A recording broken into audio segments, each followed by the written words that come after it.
Cristóbal Colón, el gran descubridor de América. Pedro Fernández Yáñez, Pedro Álvarez Sotomayor, Pedro Madruga, Cristóforo Columbus, Cristóbal Colón, Cristóbal Colón. ¿Serán la misma persona? Aunque sea difícil de creer aún hoy en día, es difícil saber con certeza quién y cómo era el gran almirante de la mar Oceánica.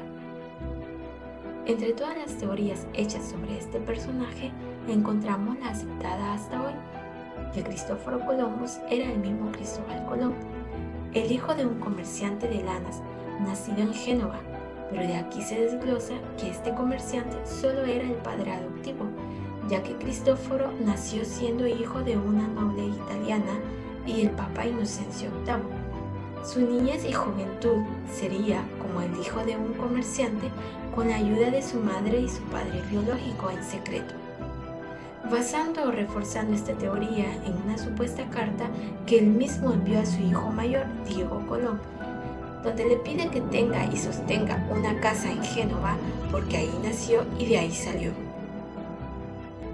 Aunque todos sabemos que la autenticidad de dicha carta es falsa, esta fue creada para intentar reclamar la herencia de Cristóbal.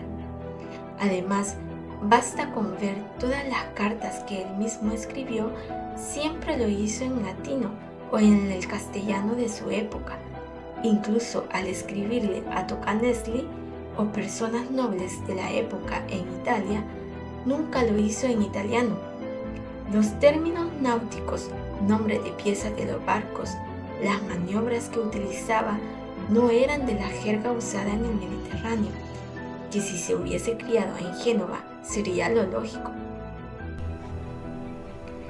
Que si era catalán, pues no hay nada que refuerce esta teoría, salvo que ahí existió una familia poderosa llamada los Colón, y también porque al regreso de Colón a España, los reyes católicos le recibieron en las costas de Barcelona, pero eso fue una coincidencia, ya que por las batallas que se estaban librando en esa época, los reyes habían viajado hacia allí.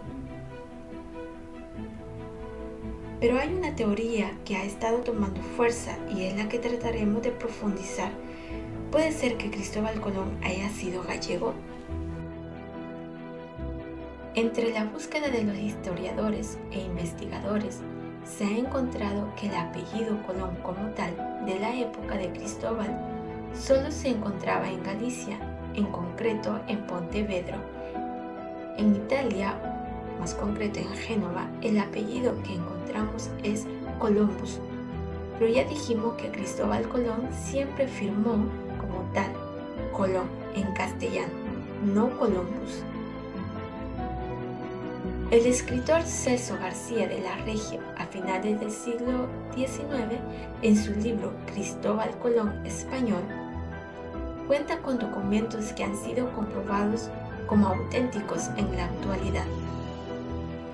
Echemos un vistazo al escudo de Colón, que cabe destacar que para esa época no cualquiera podía tener el derecho de tener un escudo, y eso solo lo daba el poder. Entonces, en el escudo vemos en las dos primeras cuadrantes las armas de Castilla y de León. En los cuadrantes de abajo, en una se representa un océano con unas islas, los territorios que él descubre. Y en el último cuadrante hay 5 anclas, y este dato se vuelve muy importante, puesto que para la época un noble podía colocar en su escudo un ancla por cada almirante que hubiera tenido su estirpe. Y el título de almirante como tal no lo recibía cualquiera. A lo mucho eran capitanes, pero almirante era un gran nivel. Entonces, si Colón tenía 5, quiere decir que hubo 4 antes que él en su familia. En el siglo XX, en los años 70-80, Alfonso Filippo Aveledo comienza a investigar por ese lado de las 5 anclas, buscando entre la familia noble de la época que hubiesen 4 almirantes y descalificando familias por historial o detalles que para la historia no eran relevantes. Encontramos una familia en la zona de Pontevedra, un pueblo llamado Pollo, en Porto Santo. justo en el lugar donde Colón es uno de los apellidos de la región. Como ya mencionamos, el único sitio donde se encuentra ese apellido en la época de Cristóbal. Esta familia son los Sotomayor, 4 almirantes. Tenemos aquí a 4 generaciones siendo almirantes. Entonces, al hablar con la gente adulta de esas que te cuentan las historias que sus abuelos contaban a sus padres, además de registro del lugar, explorando y atando cabos, aparece el nombre de Pedro Fernández Llanes, llamado también Pedro Álvarez Sotomayor, conocido como Pedro Madruga. Se dice que este señor fue un hijo bastardo de Fernando Llanes Sotomayor, un noble portugués y de una mujer de esa aldea apellidada Colón. Creciendo como Pedro con su familia materna, luego el padre antes de morir lo reconoce llamándole Pedro Fernández de Llanes, pero su hermanastro se ve obligado por el tema de la herencia a adoptarlo, entonces adquiere el nombre de Pedro Álvarez Sotomayor, ya que su hermanastro se llamaba Álvaro Sotomayor.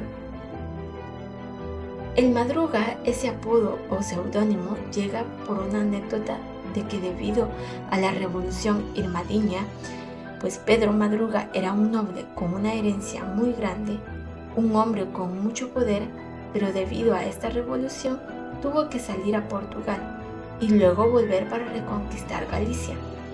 Con muchos nobles de la época lograron vencer a los impostores y recuperar lo que les pertenecía. Pero una de sus vías aún estaba en manos de los señores de Rivadavia o señores sarmientos.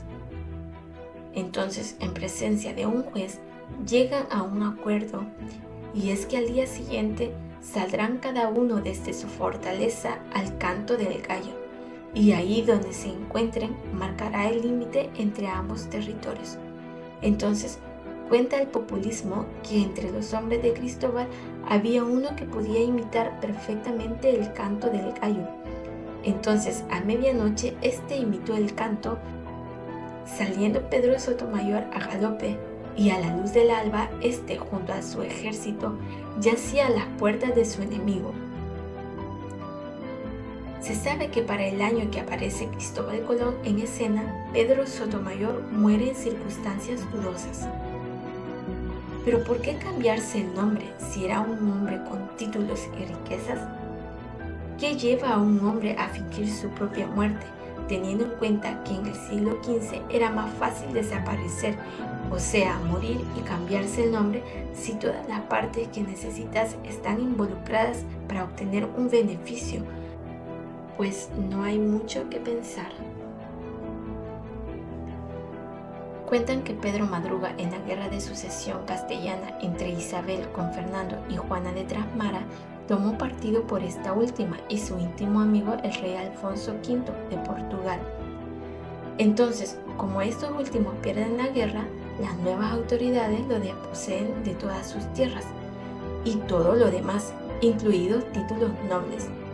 Ahora, si tomamos en cuenta que Pedro Madruga era uno de los hombres más ricos del país en su momento, incluso hay historiadores que se atreven a decir que era mucho más poderoso que los reyes católicos, debido a esa red de influencia que él manejaba.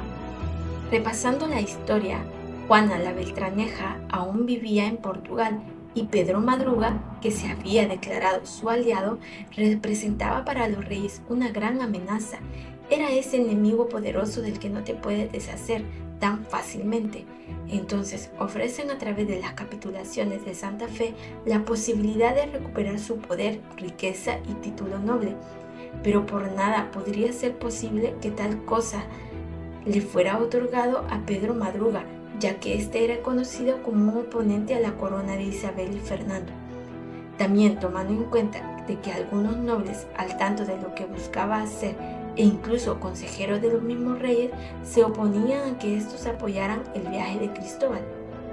Luego de varias presentaciones ante los reyes y teniendo el apoyo de los duques de Medinaceli y el duque de Medinacelidonia y del apodado tercer rey de España, el cardenal Mendoza, Entonces, con todo este apoyo es permitido especular, tomando en cuenta que Pedro Sotomayor o Pedro Madruga, un noble de los más grandes de la época, fallece en oscuras circunstancias en casa de su mejor amigo, a donde los reyes católicos habían llegado a hacer una visita institucional.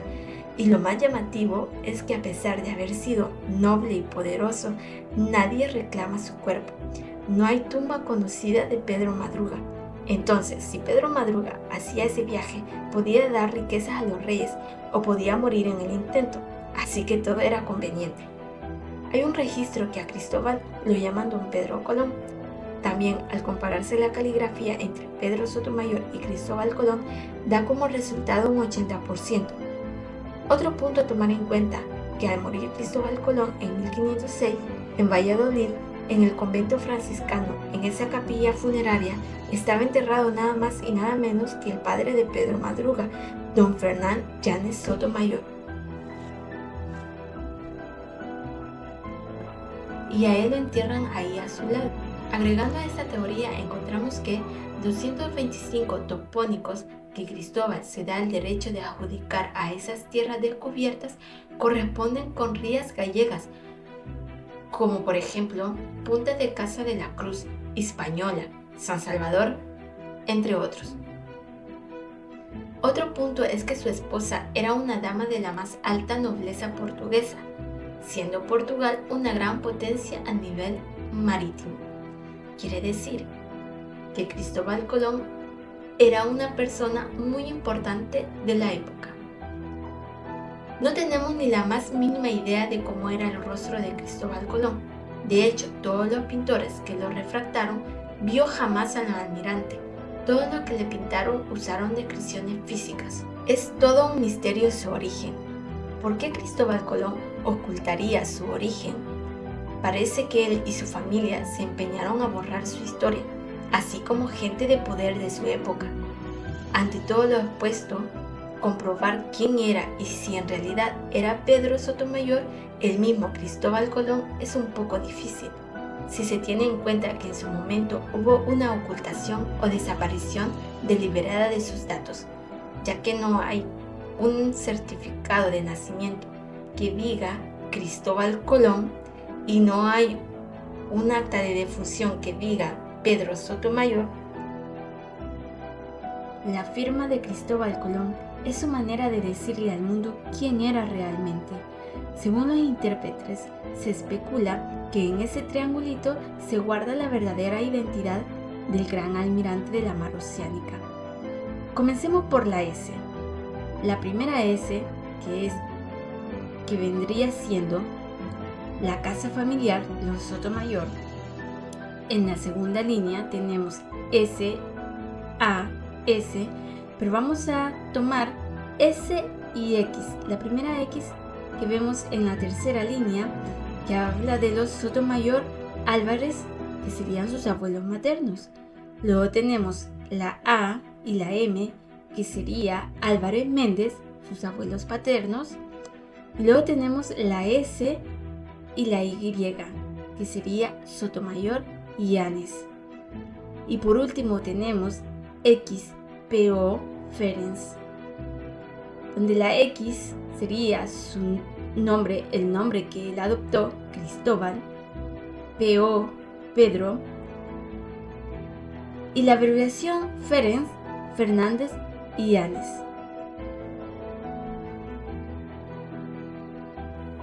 Como quiera que fuera, lo cierto es que Colón existió, y al llegar a tierras americanas dio a los reyes católicos de España el título de los reyes más poderosos de la época.